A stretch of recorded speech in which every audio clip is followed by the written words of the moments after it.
In the twilight, as the world slows its pace, an opportunity arises to delve into the depths of ancient Greek myths, where echoes of a distant past intertwine with the quiet, barely perceptible moments of existence. This narrative invites you on a contemplative journey, allowing you to detach from the day's hustle and heed the whispers of millennia. These timeless tales have reached us from an era when Olympian gods majestically walked among mortals, when valiant heroes faced seemingly insurmountable challenges, and ordinary people lived their measured lives under the gentle Mediterranean sun. This exploration will illuminate those subtle yet profound moments often overlooked in grand chronicles, the tense anticipation, the arduous labour, and the deep contemplation.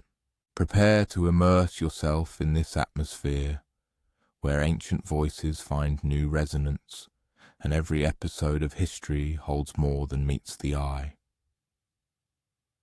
One can almost physically feel the weight of those colossal chains now being forged deep within the earth, in secret workshops located at such depths that sunlight has never penetrated their stone vaults.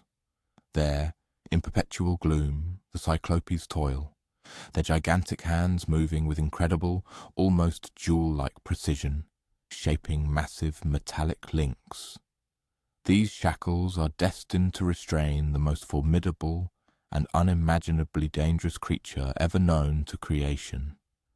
However, the narrative begins in earlier times, when the earth itself, mighty Gaia, was consumed by boundless wrath. Mother Earth, the progenitor of all existence, could no longer passively witness the endless suffering of her children.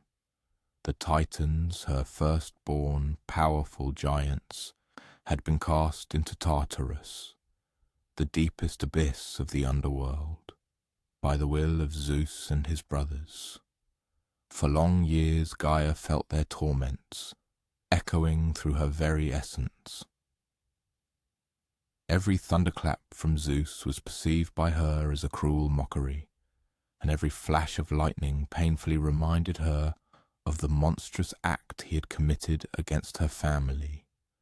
And so, driven by indomitable fury and maternal grief, she resolved to create something unprecedented, something capable of challenging the king of the Olympian gods himself. In the most secret depths of caves where the earth's heat gives rise to lakes of molten rock, Gaia began her terrifying creation. She mingled the substance of earth with the flame of fire, embodying in this fusion her boundless rage and primeval power. Thus was born a creature so monstrous and fearsome that even its progenitor questioned whether she had crossed all conceivable boundaries. This offspring was destined to be named Typhon, and he was to become an absolute anomaly, unlike anything that had ever existed in this world. One can imagine a colossal giant whose head reached the starry sky. His arms could effortlessly span the distance from one end of the Mediterranean to the other. Instead of ordinary fingers, he had writhing, serpentine heads that hissed and snapped their jaws, filled with furious intellect. Typhon's eyes glowed like white-hot coals in a mighty forge, and when he spoke, his voice sounded like the synchronized eruption of 100 volcanoes shaking the very foundations of creation. Yet, what makes this story particularly noteworthy for an evening of reflection is that much of Typhon's existence was not devoted to grand battles or destructive deeds.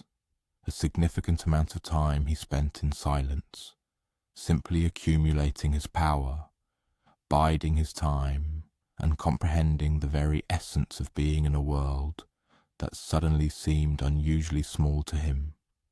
When Typhon first erupted from the earth's depths, he did not immediately rush into battle with Zeus. Instead, he simply looked around for days.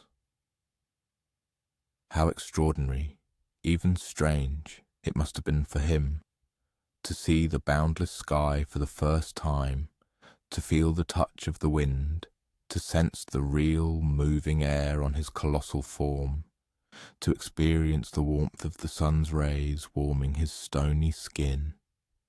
He moved slowly across the surface of the earth, each step accompanied by the collapse of mountain ranges, not because he sought to destroy them, but simply because his colossal mass was so immense that the solid ground could not properly bear his weight.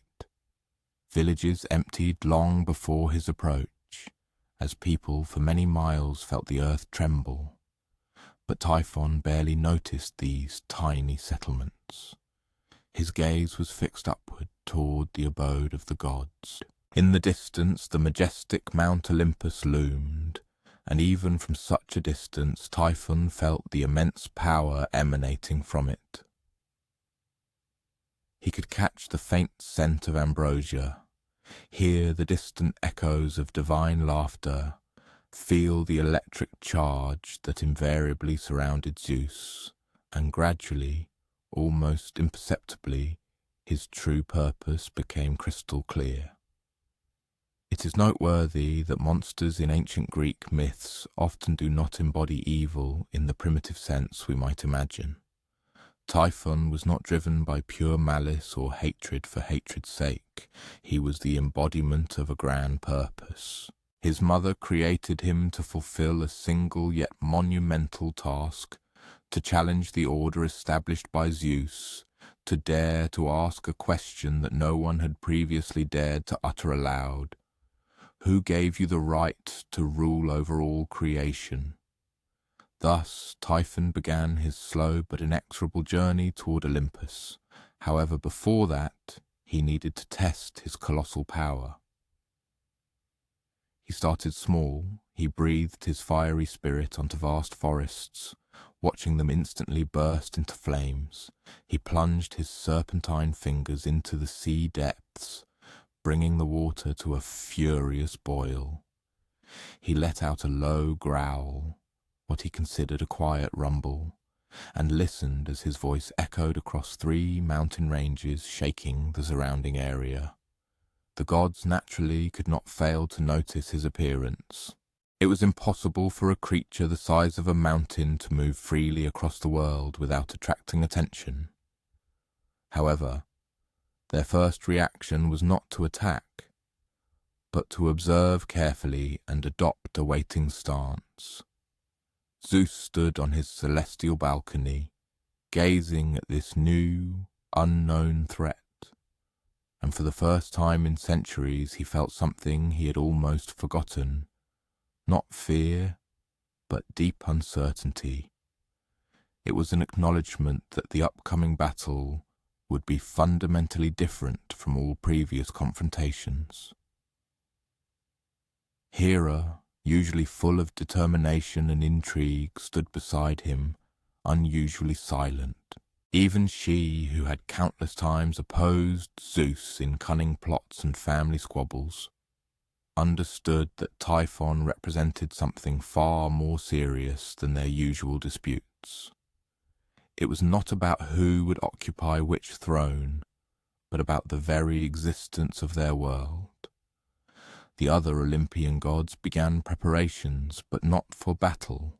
First, they prepared for retreat.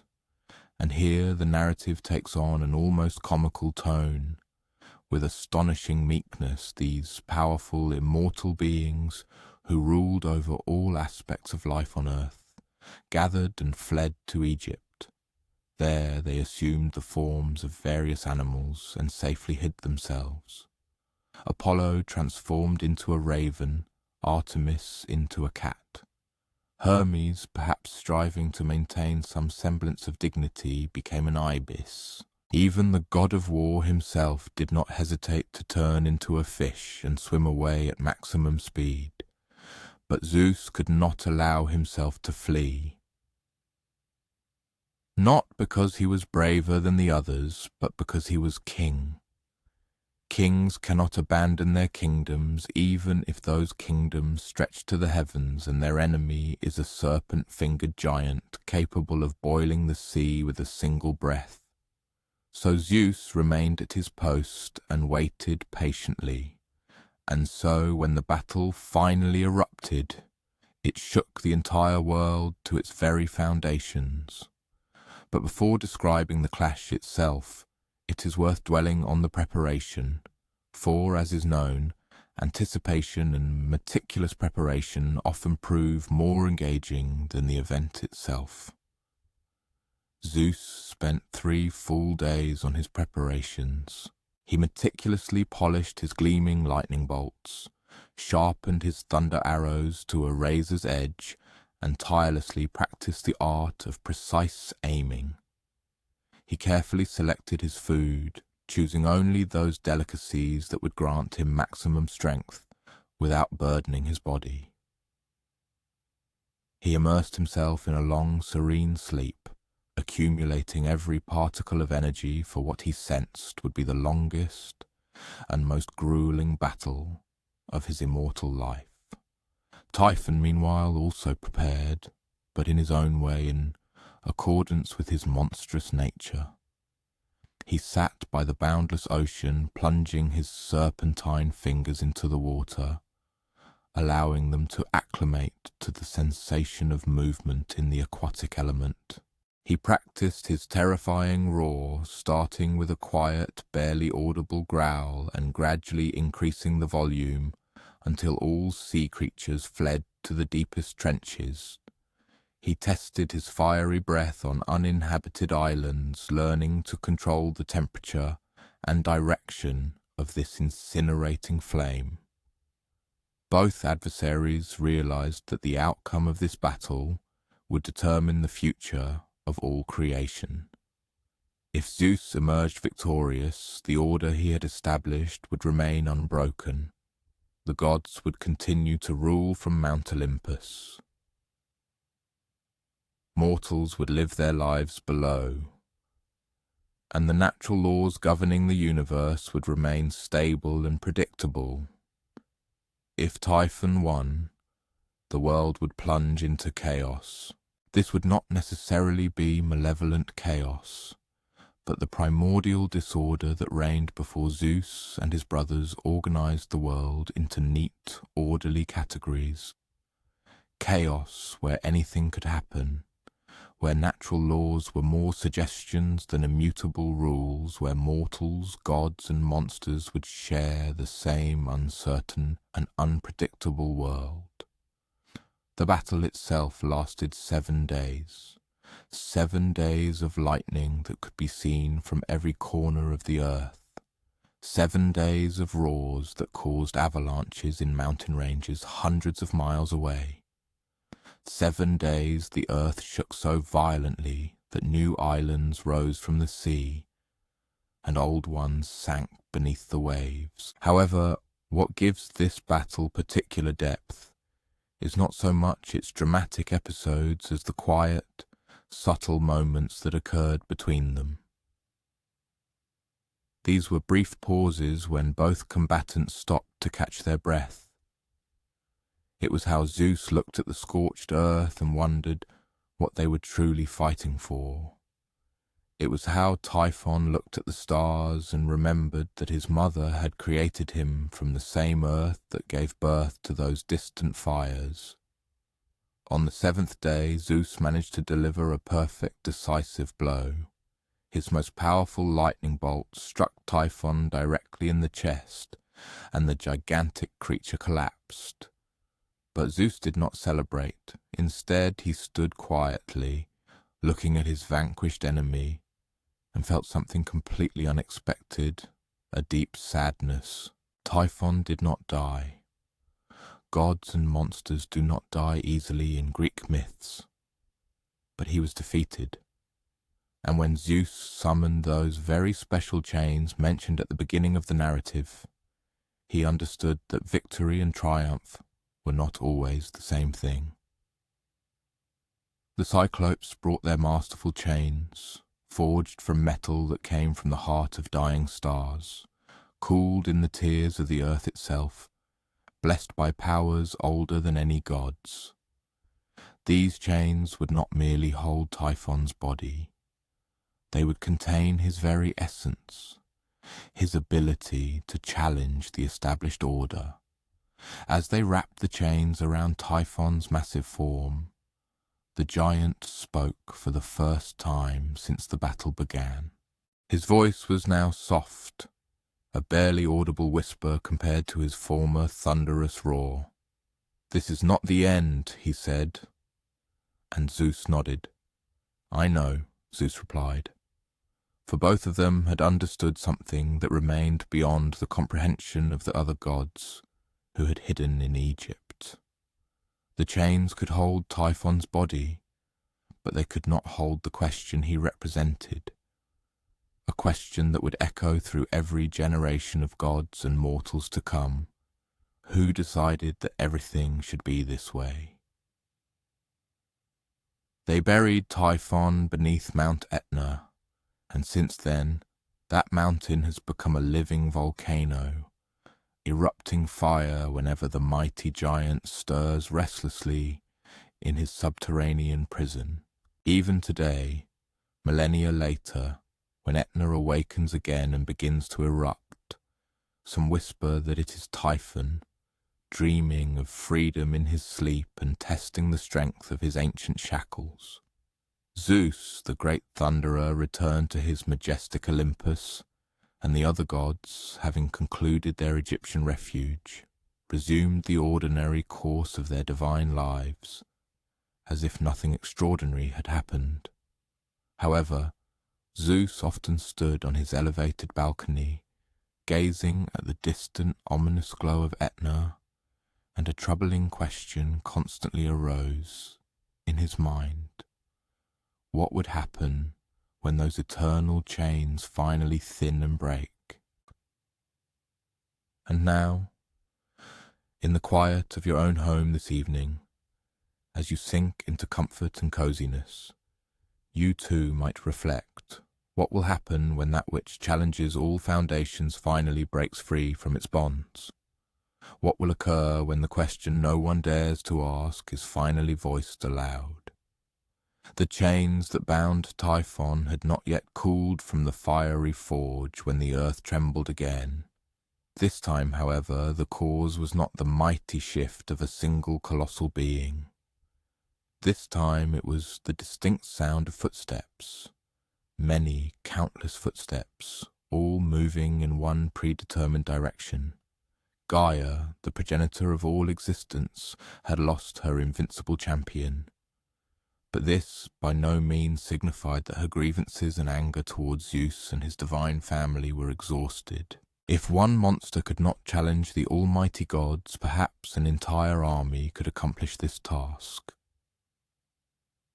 So she delved deep into her most fertile and secluded valleys, where she began to cultivate an entirely new kind of offspring, giants.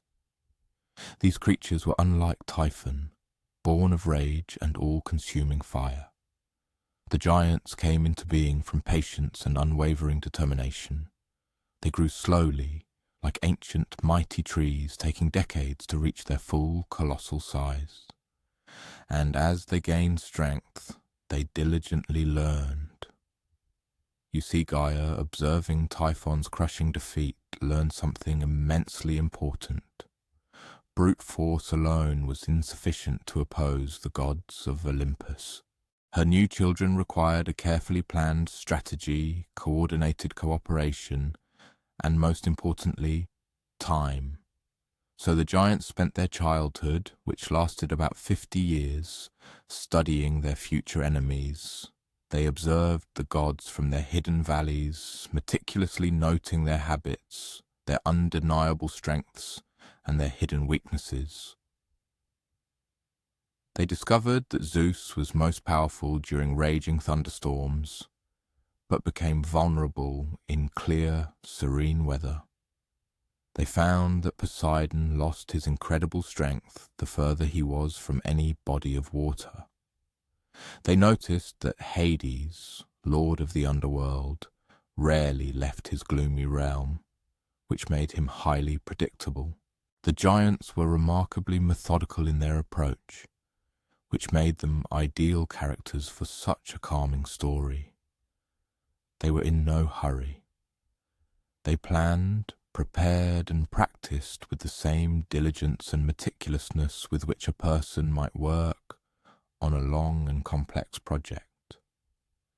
Their leader was Alcyoneus, a giant who possessed the intriguing ability to become immortal as long as he remained on the land where he was born. This meant he could never leave his native valley to participate in battles, but it also meant he could coordinate the entire war from a position of absolute, unwavering safety. Think about that for a moment.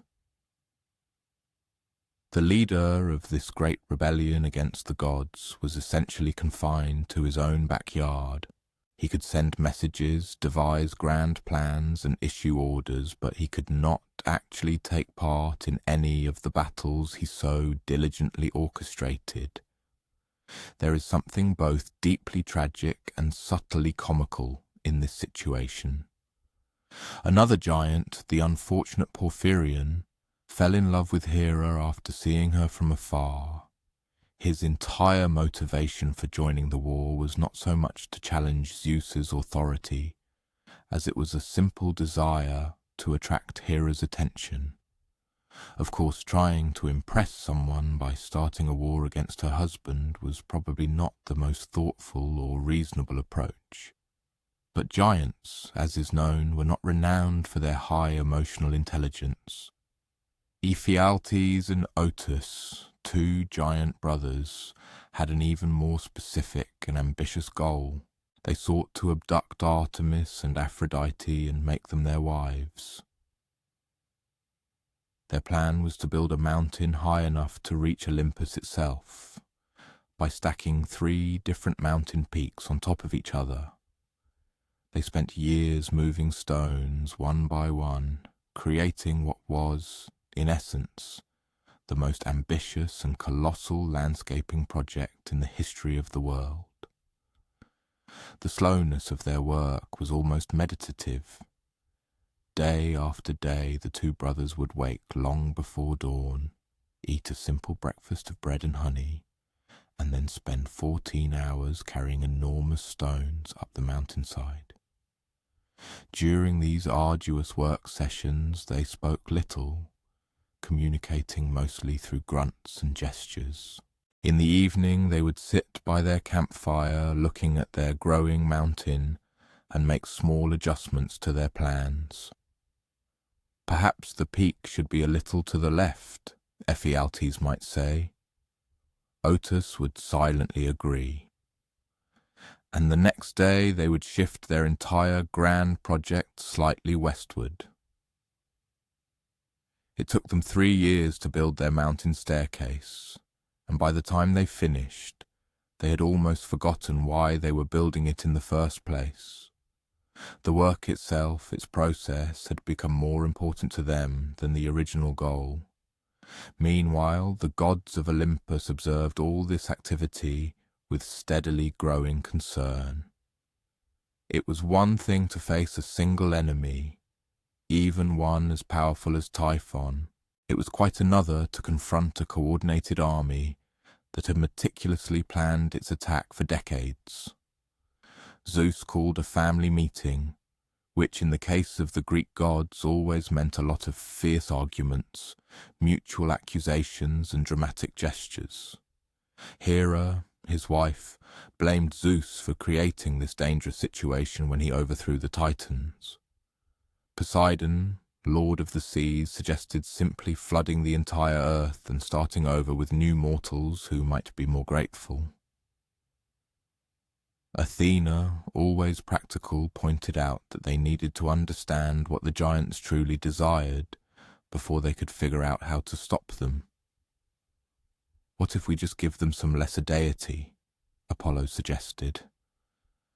A few small islands to rule, perhaps some power over certain types of weather. Absolutely not, Zeus sharply retorted. If we start negotiating with rebels, every monster and minor deity in the world will think they can make demands. Hermes, who had been unusually quiet throughout the discussion, finally spoke. "I have observed them," he said. "They are not like Typhon. They do not want to destroy everything. They just want respect. I think recognition." This observation led to a long, thoughtful silence, because respect was something the gods rarely felt the need to show anyone outside their immediate family. The thought that these giants might have legitimate grievances was more unsettling than the idea that they were simply monsters seeking destruction. But before the gods could find a diplomatic solution, the war began. It started almost by accident.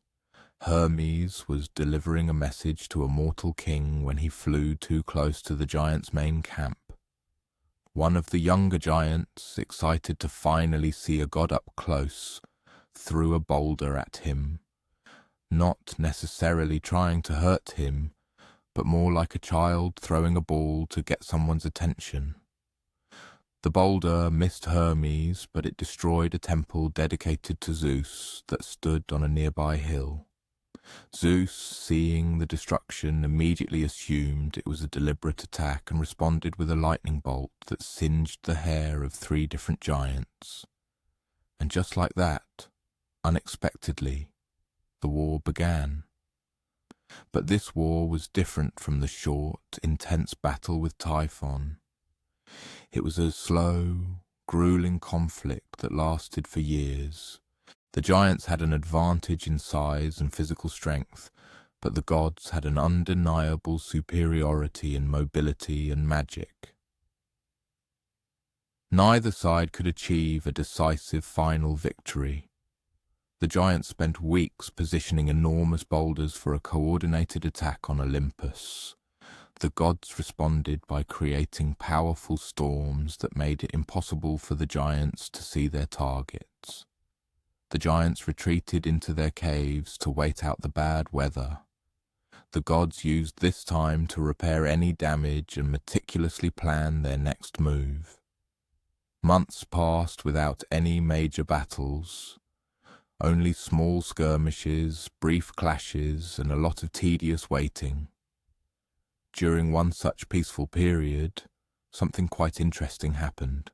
Demeter, the goddess of harvest and fertility, was travelling through a valley when she quite accidentally stumbled upon a group of young giants who were tending a garden. These giants were not preparing for war. They were growing vegetables. Demeter, whose divine duty was to help all living things grow and thrive, was captivated by their unique techniques.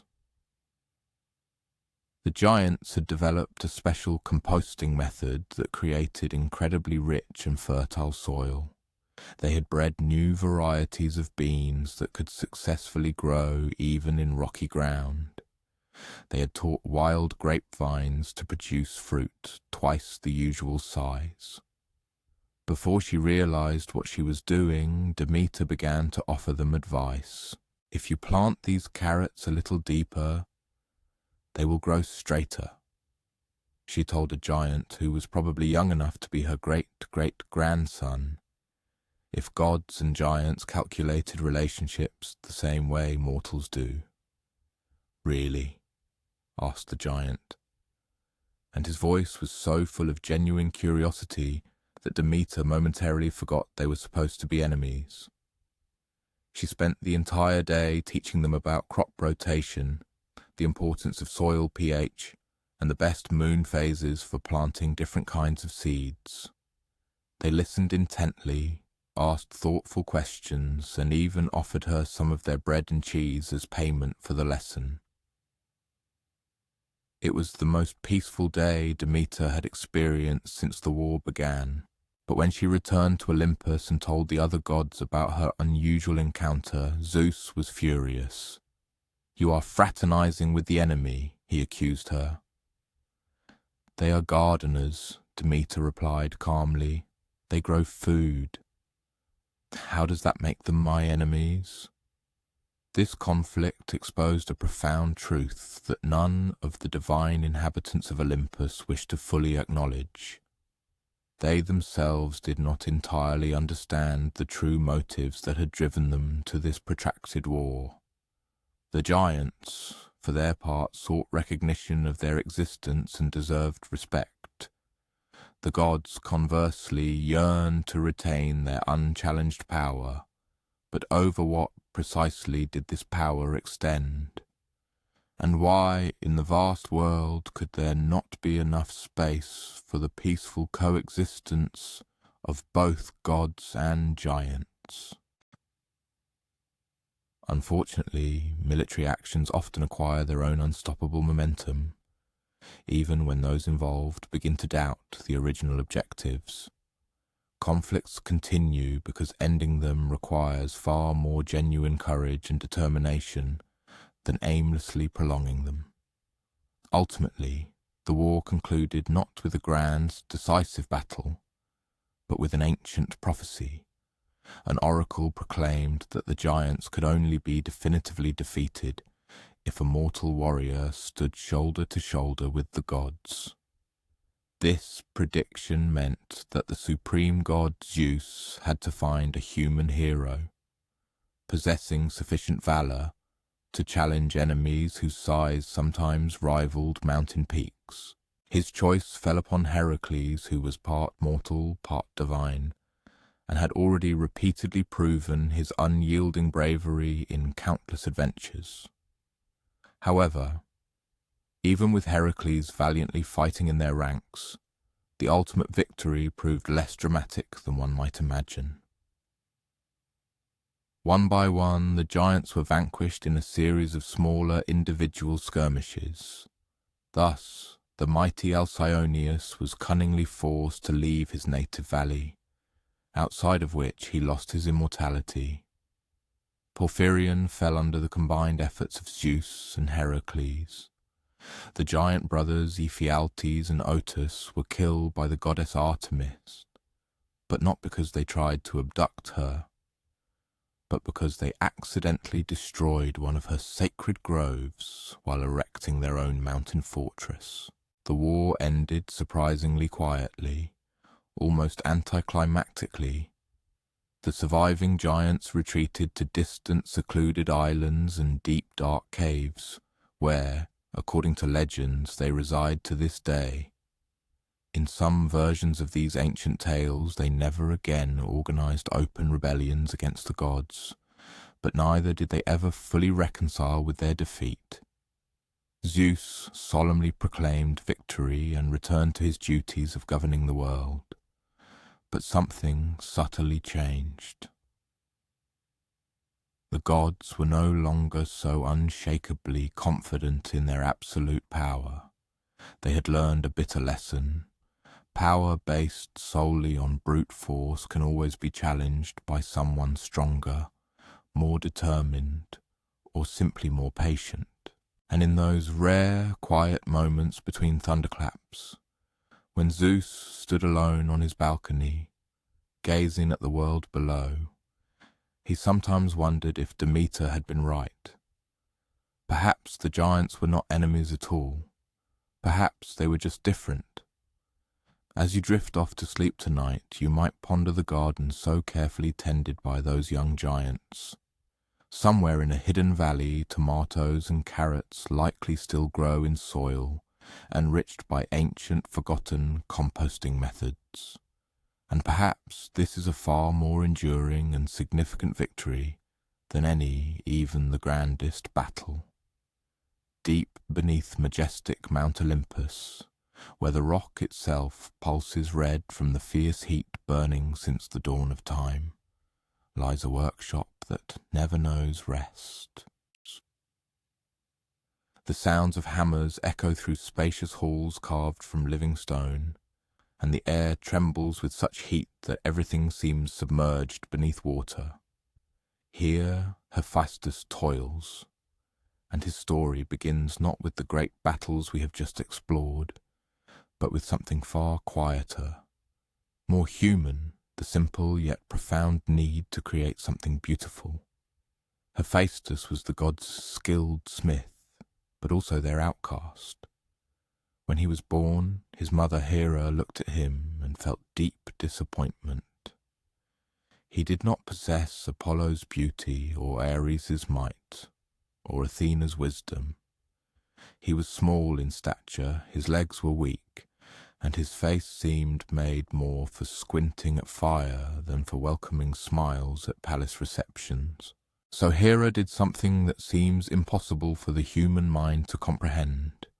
She threw her own newborn infant from the summit of Mount Olympus. Imagine a fall lasting an entire day, tumbling through clouds and past soaring birds, watching the world below grow larger and larger, until finally you plunge into the boundless ocean off the coast of a small island called Lemnos. Imagine being rescued by kind sea nymphs who carry you into their underwater caves and care for you as their own child. The sea nymphs, Thetis and Eurynome, cared nothing that Hephaestus was not handsome. What mattered to them was that he was incredibly curious, intelligent, and possessed astonishing determination. While other children might play, Hephaestus meticulously studied the structure of shells, explored the intricate patterns in corals, and tried to understand how crabs managed to regrow new claws. By the age of 10, he had built his first forge from volcanic rocks and driftwood. It looked modest, but it functioned flawlessly. He learned to control fire not through magic, but through careful observation and patient practice. He discovered which types of seaweed, when dried and burned, created the hottest flame. He figured out how to use tidal pools as natural cooling baths for red-hot metal. The nymphs watched his work for hours without uttering a word. There was something truly hypnotic in the rhythm of his hammer. The way he could look at a piece of raw metal and see the finished tool hidden within it. His work demanded such focused concentration that it was akin to deep meditation. When Hephaestus turned 16, he created something that would forever change his destiny. It was a golden throne of such ethereal beauty that it seemed to capture and hold the sunlight within itself. The throne was covered with intricate patterns that seemed to move when viewed from different angles. Flowers that appeared to bloom and close. Birds that seemed to preen their feathers. Waves that looked as if they were truly flowing. He sent this throne to Olympus as a gift to his mother. Hera was absolutely delighted when the mysterious gift arrived. She had no idea who sent it, but she couldn't resist the temptation to sit down and examine this marvelous craftsmanship more closely. The throne was so comfortable, so perfectly designed to her exact size and preferences, that she settled into it for a long, luxurious rest. It was then that she discovered the trap. The throne was constructed with invisible golden chains that activated as soon as someone sat down. The more Hera tried to stand, the tighter and stronger the chains became. She was trapped, imprisoned by the most beautiful piece of furniture ever created. The other gods tried everything they could think of to free her. Zeus struck the throne with lightning, but the chains absorbed the electricity and used it to become even stronger. Poseidon flooded the throne room, but the water simply flowed around Hera, not affecting the golden shackles. Ares tried to tear the chains with his mighty sword, but the blade shattered on contact. Finally, Hermes examined the throne more closely and discovered a small inscription, skillfully hidden in the base, made by Hephaestus, son of Hera, with love and respect. Zeus immediately sent messengers to find this mysterious craftsman, and when they discovered him in his island workshop, they were astonished by what they saw. Hephaestus had spent years building a forge that was simultaneously a workshop, an art gallery, and an engineering laboratory. The walls were hung with tools that seemed to organize themselves, hammers suspended in perfect order by size, chisels that remained sharp without needing sharpening, tongs that automatically adjusted their grip to what they held. The anvil was forged from a solid piece of meteoric iron that had fallen from space, and when struck, it rang with perfect musical tones. But the most impressive part of the workshop was not the equipment. It was the patience that permeated every project. Hephaestus worked on some pieces for decades, adding tiny details year after year, perfecting them with a dedication that comes only from a true, deep love for one's craft. There were bells made of metals so fine that it was almost transparent, tuned to melodies that changed with the weather. There was a mirror that showed not your current appearance, but how you would look if you were perfectly healthy and absolutely happy. There was a lamp that burned without any fuel, its flame powered by the craftsman's own satisfaction with his work. The messengers found Hephaestus amidst his daily routine. He woke before dawn, as he had every day for years, and began by cleaning his tools, not because they were dirty, but because the quiet, repetitive action helped him focus his mind on the work ahead. He ate a simple breakfast, bread, cheese, fruit, and water, studying the drawings he had made the previous evening. These were not blueprints in the modern sense, but rather poems written in the language of metal and fire, curves that suggested possibilities, angles that implied strength, dimensions that hinted at perfect balance. After breakfast, he lit his forge and spent a few minutes simply watching the flames, doing nothing, just observing how the fire moved, what colours it created, what sounds it made as it burned different types of fuel. This daily meditation taught him things about fire that most gods never knew, despite their much greater power. When the messengers explained why they had come, Hephaestus nodded thoughtfully. "She wants to be freed from the throne?" he asked. "Yes," they replied. "Zeus commands you to release her immediately." Hephaestus smiled, not with malice, but with the quiet satisfaction of a man whose plan had worked exactly as intended. "I will free her," he said. "But first I want to visit Mount Olympus. I want to see my family." The messengers agreed, though they were not sure Zeus would be pleased with these terms. When the gods of Olympus returned to their celestial halls, leading Hephaestus, they were overcome with profound surprise, for what they saw was strikingly different from what they expected. They had anticipated meeting either a monstrous creature or a humiliated supplicant, but instead, before them stood a silent, dignified master. His gaze, piercing and critical, swept across the majestic halls, as if he were evaluating the quality of each element, like a true connoisseur of craftsmanship. "Quite curious architecture," Hephaestus remarked, carefully examining the golden columns supporting the vaults of the throne room. However, the joints could be significantly stronger, and the proportions are slightly off. To achieve ideal acoustic balance, the ceiling should be raised 3 feet or lowered 5. Then he approached Hera, who was still a prisoner on his golden throne, fruitlessly trying to free herself from the invisible bonds. "Hello, Mother," he said softly.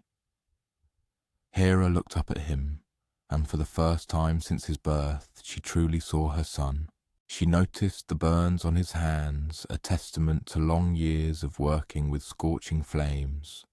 She saw how his shoulders had developed from repeated swings of heavy hammers. In his eyes there was deep intelligence and boundless patience, as well as something completely unexpected, forgiveness. "I designed this throne to perfectly suit you," Hephaestus explained. "I observed you from afar for many months, meticulously studying your exact measurements, your preferences, your habits. My desire was to create something that would allow you to feel like the true queen you undoubtedly are." The anger that had tormented Hera began to subside, giving way first to confusion and then slowly transitioning into a sense of shame. "The chains were necessary," Hephaestus continued, "because I perfectly understood that you would never stay long enough to hear what I had to say if you had a choice." He touched a hidden lever, artfully embedded in the armrest of the throne, and the golden chains instantly dissipated like morning mist. "I do not seek revenge," he said. "I crave recognition. I desire to become a full part of this family, not as the son you rejected, but as the master capable of creating the tools you need." Zeus, who was preparing to deliver some majestic judgment, suddenly found himself speechless. He had expected a dramatic climax, a fierce confrontation, an act of divine justice. Instead, he witnessed something far more profound and complex. A family learning to be a true family. Hera slowly rose from the throne, carefully testing her newfound freedom. Then she performed an act that surprised everyone present, including herself. She embraced her son. "Forgive me," she whispered. And those two words changed absolutely everything. From that momentous day, Hephaestus was officially recognized as the master craftsman of Olympus, yet he did not relocate his workshop to the sacred mountain. Instead, he significantly expanded his island forge and connected it to Olympus with a network of tunnels that he carved himself. Working in silence for many months, burrowing through solid rock, these tunnels achieved legendary status among the gods. They were perfectly straight, precisely sized for comfortable passage, and illuminated by a special form of eternal flame that Hephaestus had invented specifically for this massive project. The tunnel walls were smooth as polished glass, yet never slippery. The air inside always remained fresh, despite the subterranean location, thanks to a ventilation system so ingeniously designed that no one else could comprehend its principles. In his greatly expanded workshop, Hephaestus set about creating the tools and weapons that would define an era of gods. Zeus's thunderbolts were forged here, each individually crafted and perfectly balanced for maximum precision. Poseidon's trident was hammered from metal consecrated with seawater taken from 7 different oceans. Artemis's silver bow was fashioned from moonbeams, which were somehow made solid without losing their natural flexibility. But Hephaestus also created more humble, yet no less important items. Kitchen utensils for Demeter that ensured food cooked evenly and stayed fresh longer. Musical instruments for Apollo that produced sounds of impossible beauty. Garden tools that helped plants grow stronger and more resilient. He also created golden robots to serve as his assistants. These mechanical beings possessed the ability to think and feel, yet were perfectly content to spend their existence aiding in the smithing trade. These robots were not slaves. They were colleagues, differing only in that they were made of metal rather than flesh. Every item that emerged from Hephaestus's forge was flawless, but not in a cold, sterile sense as one might expect. They were perfect because they perfectly suited their purpose. Designed with such a deep understanding of their users' needs, they seemed to anticipate what was desired even before it was articulated. And throughout all this work, Hephaestus maintained the same quiet, daily routine he had developed as a young outcast on his island. He woke before dawn, meticulously cleaned his tools, ate a simple breakfast, and spent some time observing the fire before beginning the day's work. The gods realized that when they needed something truly important created, they didn't just place an order with Hephaestus and expect immediate results. Instead, they visited his workshop, discussed their needs in detail, and then patiently waited while he pondered, planned, and meticulously crafted exactly what they required. And as you drift off to sleep tonight, you might imagine the sound of that distant hammer still echoing through the tunnels beneath Olympus. Somewhere in the darkness, Hephaestus still toils, still creates, still transforms raw materials into objects of beauty and meaning, with the same patient dedication he learned as a child who fell from the heavens and found his calling in the depths of the earth.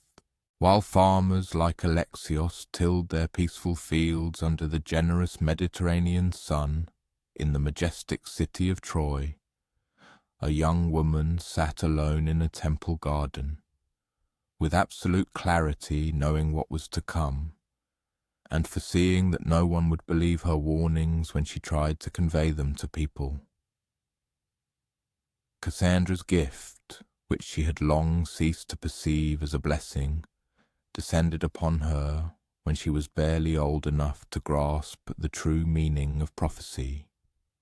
Apollo, the patron of music, poetry, and foresight, was captivated by her exceptional beauty and sharp mind. As a token of his affection, he offered her the ability to see the future with flawless clarity. Young Cassandra accepted this gift without hesitation. What mortal would not wish to know what was to come? What inquisitive student of life would not seek to understand the patterns that shape events before they occur? However, when Apollo demanded her love in return, Cassandra realized she had made a fatal mistake. She felt nothing for him. Her heart belonged to another, a simple mortal whose ordinary life seemed far more appealing to her than all of Apollo's divine brilliance and majesty. Apollo's response to her categorical refusal revealed a side of the divine nature that mortals often overlooked. The Olympians could be incredibly petty, vengeful, and unimaginably cruel if their pride was wounded. The great god did not have the power to take back the gift of prophecy once given, for divine blessings once bestowed remained immutable and eternal. However, he could certainly twist this gift by placing a curse that, in its ruthlessness, bordered on indifference. Apollo delivered his verdict. Cassandra would always see future events with unerring accuracy, but not a single soul would ever believe any of her predictions. At first, Cassandra was completely unaware of the full extent of this curse's destructive power. In her mind, it would certainly be an annoying and unpleasant circumstance, but by no means an unbearable burden. She naively believed that she would merely have to be more convincing in her arguments, choose her words more carefully, and be particularly cautious in presenting the visions of the future that appeared before her. The first serious test befell her when Cassandra was 16 years old. In a vision as clear and vivid as the midday sun, she saw her younger brother falling from the high palace roof, trying to reach a ball that had accidentally been thrown too high. Without a second's delay, she rushed to him, arriving just as the boy was climbing to the very dangerous spot she had been fated to see in her fateful prophecy. "Don't climb there," she cried desperately. "You will surely fall and break your arm." Her brother merely laughed carelessly in response. "You're just overly anxious, Cassandra. I climb here all the time."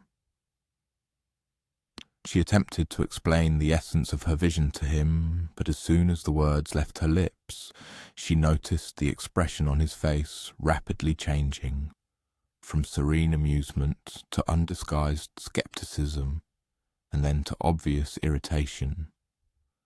The point was not that he suspected her of lying. It was that he physically could not bring himself to believe her words, no matter how reasonable and logical they seemed. Just 5 minutes later, her brother did fall and break his arm, exactly as she had predicted. However, instead of strengthening the belief of those around her in her prophetic gift, this chillingly accurate foresight, for some inexplicable reason, only further undermined their trust in her. Her brother, forced to lie in bed with his arm in a splint, became firmly convinced that Cassandra had somehow mystically caused his accident herself, resorting to dark magic. "She cursed me," he told his parents, filled with fear and indignation. "She knew I would fall because she made it happen." This scenario, unfortunately, became an unchanging leitmotif throughout Cassandra's life. The more infallible and detailed her predictions proved to be, the more people began to suspect her direct involvement in the calamities she so clearly foresaw. Instead of valuing her unique gift, she was feared. Instead of seeking her advice, she was carefully avoided. As she grew older, Cassandra gradually resigned herself to the profound solitude that invariably accompanied her extraordinary gift. Most of her time she spent in the sacred temple of Athena, where she served as a priestess. Her service was characterized by calmness and deep contemplation. She carefully maintained the inextinguishable sacred fire, tirelessly tended to the temple's adornments, and assisted the numerous pilgrims who came there to pray or make offerings. These measured, repetitive daily rituals served as a kind of refuge from the continuous stream of disturbing visions that ceaselessly filled her mind. When, for example, she swept the temple floors, the monotonous movements and familiar surroundings helped her concentrate on the present moment, distracting her from the impending disasters she inevitably saw approaching. However, her most cherished sanctuary was the temple garden. Cassandra herself had planted it with medicinal herbs and exquisite flowers, spending many hours daily in painstaking care of the plants. In this work, which yielded tangible and immediate results, she found surprising serenity. Unlike her prophecies, which always concerned inevitable events that could not be prevented, gardening gave her a rare opportunity to actually improve something in the surrounding world. She carefully cultivated lavender, valuing it for its soothing aroma, mint for relieving stomach ailments, sage for fighting infections, and roses, their beauty serving as a simple yet much-needed distraction from the dark visions that relentlessly pursued her even in her dreams. This garden, though small, perhaps only 20 square feet, was impeccably organized and tended with extraordinary love. Cassandra's daily routine was as strictly regular as a farmer's, yet it was dictated by entirely different needs. She awoke long before dawn not to go to work in the fields, but to enjoy a few precious moments of serene calm before her mind was again flooded with the day's visions. The early morning hours were usually the calmest in her mind. The future at these moments seemed more distant, somehow less inevitable. She walked slowly through her garden, watering the plants and carefully inspecting them for any problems, enjoying the simple but profound pleasure of work that had clear meaning and brought predictable, tangible results. After this, she lit the sacred fire in the temple and dedicated an hour to meditation, trying to mentally prepare herself for any prophetic images that the coming day might bring. Having completed her morning duties, Cassandra often took a stroll through the streets of majestic Troy, observing the daily bustle around her with a unique dual perspective, that of someone capable of simultaneously contemplating both the current moment and the future. She saw merchants diligently setting up their stalls in the bustling marketplace, already knowing precisely which of them would prosper and which would inevitably fail. She watched carefree children playing in the streets, and she knew who among them would grow into valiant heroes, and who was destined to perish young in wars they could not yet even conceive. She observed couples falling in love, already knowing which of these relationships would withstand the test of time, and which would end only in profound heartbreak. This unique double vision inevitably created in her a sharp sense of detachment from the surrounding world. It was akin to watching a theatrical performance whose script had already been read from beginning to end, too. One could, of course, appreciate the skill of the actors and the depth of their performance, but it was impossible to share the audience's living excitement and impatience about how this unfolding story would conclude.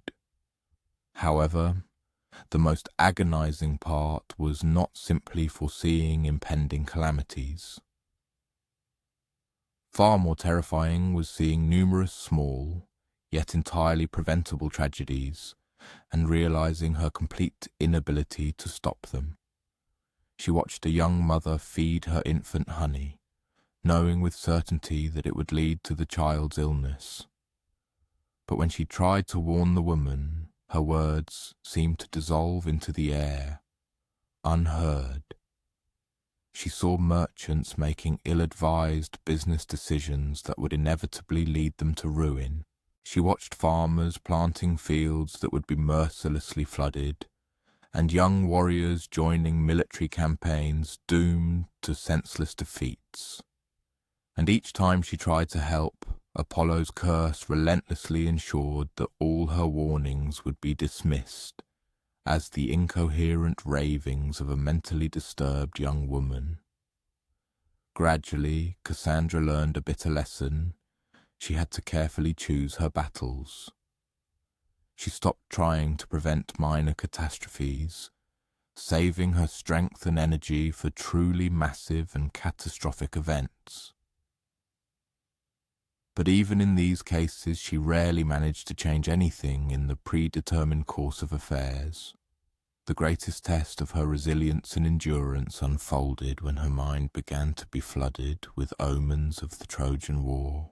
At first, these visions were merely vague and fragmentary, images of distant ships on the horizon, disturbing dreams of fire and thick smoke, fleeting glimpses of familiar faces distorted by fear and anger. But as the war's inexorable approach drew closer, these prophetic images became increasingly concrete, terrifying, and unavoidable. She clearly saw the arrival of Greek ships, their black sails taut in the Mediterranean winds. The beach at the foot of Troy's walls was revealed to her, covered entirely with enemy soldiers. She foresaw the 10-year siege that would inevitably follow, the hunger and despair engulfing the city from within, and most terrifyingly, the deaths of friends and family she had known since childhood. However, most distinctly and unequivocally, she saw the very end. The wooden horse, the warriors skillfully hidden inside it, the inevitable fall of great Troy, and the death of almost everyone she dearly loved. Many months before the war began, Cassandra made desperate attempts to warn the Trojan leadership. She spoke with her father, King Priam, describing in minute detail the coming calamities that would befall their city. She addressed the military commanders, carefully explaining exactly how the Greeks would conduct the siege. She even tried to persuade ordinary citizens to leave Troy before it was too late. But Apollo's curse held her in its relentless grip. The more concrete and accurate her warnings became, the more resolutely people rejected her, deeming her mentally unbalanced. Some felt pity for her, others were openly afraid, but no one, absolutely no one, believed her words. The most heartbreaking moment came when she attempted to warn her brother, Hector, who was not only Troy's greatest warrior, but also the person she loved most in the world. She saw his death in a vision so vivid and detailed that she awoke with a piercing scream. Finding Hector in the palace courtyard, where he was practicing with his sword in the gentle rays of the early morning, she momentarily, watching his movements, filled with fluid grace and absolute confidence, almost convinced herself that her vision was mistaken. Hector seemed invulnerable, almost immortal, too strong and skilled to be defeated by any mortal enemy. However, when she told him of her vision, of how he would fall at the hands of the great Greek hero Achilles, how his lifeless body would be mercilessly dragged along the city walls, and how his death would mark the beginning of Troy's ultimate downfall, Hector listened to her with the patient kindness he had always shown her.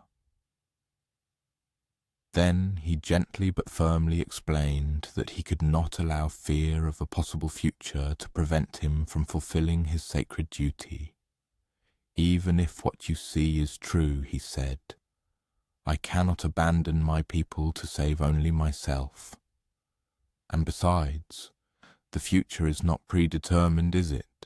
Perhaps your warnings will help me be more careful and vigilant.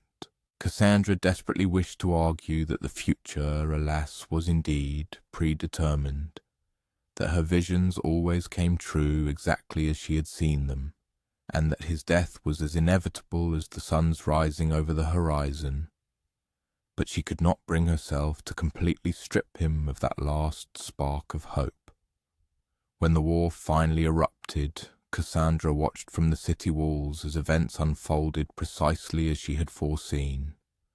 The Greek ships arrived exactly on schedule. The siege began precisely as she had predicted. One by one, her visions materialized with terrifying and horrifying accuracy. As the long years of military confrontation dragged on, Princess Cassandra found herself immersed in an unusual state of limbo, as if frozen between the past and the inevitable future. She knew with certainty the coming end, yet she was condemned to experience day after day the inexorable march of events, every fierce battle, every fleeting glimmer of hope, and every bitter disappointment that accompanied this path. And although the outcome seemed predetermined, as if in an act of defiance against fate, she steadfastly performed her temple duties, carefully maintaining the sacred fire and tending to her garden. In this measured routine she found a peculiar solace, even as the surrounding world inexorably plunged into chaos and destruction. The medicinal herbs she carefully cultivated became increasingly vital as the city's siege dragged on and supplies of traditional medicines catastrophically dwindled. Her deep knowledge of the healing arts at least found recognition and was valued, unlike her ominous prophecies, which were invariably met with scorn. At the close of the final year of this grueling war, when hunger became a constant companion and the last sparks of hope barely flickered, Cassandra was granted her last, most grandiose and terrifying vision. She saw a huge wooden horse which seemed to have been abandoned by the retreating Greek troops as a sign of their defeat. The Trojans, blinded by this deceptive gift, accepted it as a triumphant trophy and brought it within their impregnable city walls. Overcome with horror, she ran through the streets, screaming warnings, imploring her fellow citizens not to bring this horse inside under any circumstances. In desperation, she threw herself directly under the wheels of the cart carrying the gigantic structure, trying to physically stop its movement, but her frantic resistance was futile. She persistently pointed out the obvious trap, asking the rhetorical question, why would the Greeks leave such a magnificent gift if it did not serve their treacherous designs?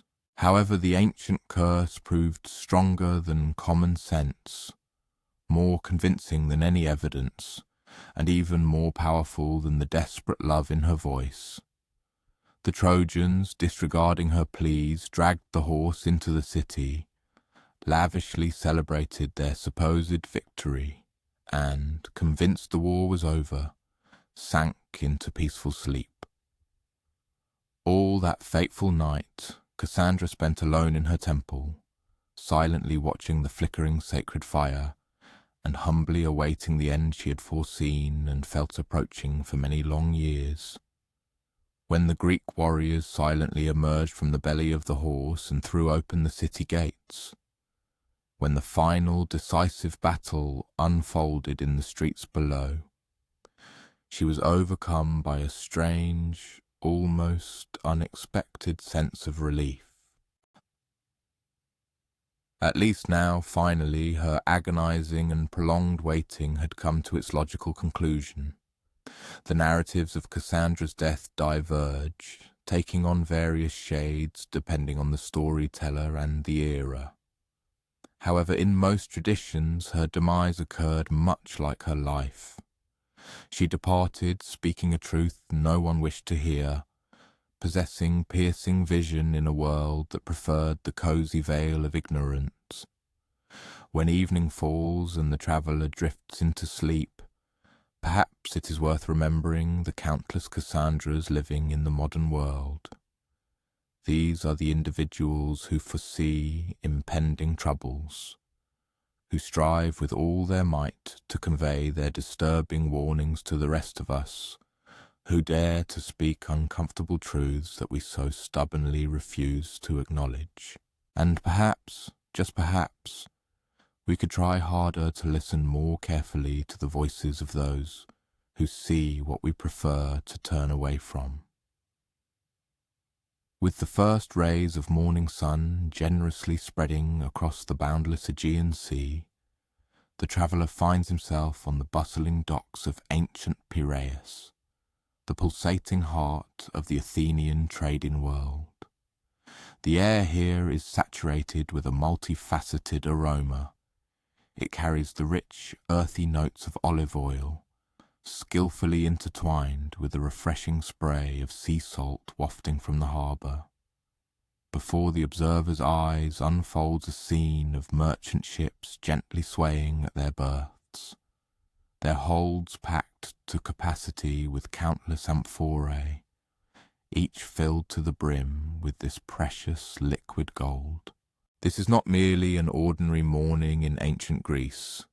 It is the epicenter of one of the most significant and extensive trade networks ever to exist in the Mediterranean. The observer becomes an unwitting witness to a quiet yet profound revolution that, step by step, through each careful transaction, transformed common olive oil into the unshakable foundation of Greek prosperity. Now, let us take a leisurely stroll through these ancient streets to learn more about how olive oil became the true wealth of entire nations. The traveller approaches a spot where a merchant named Cleomenes is meticulously inspecting his valuable cargo. His tanned, calloused hands gently glide over the smooth clay surface of each amphora, carefully checking for the slightest cracks that could damage the precious oil stored within. Each of these vessels holds approximately 6 gallons of choice olive oil, harvested from the lush groves that stretch beyond Athens. This oil is soon destined to travel hundreds of miles to reach its numerous and eager buyers throughout the known world. The journey of this oil to market began long before this day, many months ago, when the olive harvest painted the hills of Attica in picturesque shades of green and silver. The observer can almost physically feel this scene. Entire families toiled together under the gentle autumn sun, skillfully using long wooden poles to knock down the ripe fruit.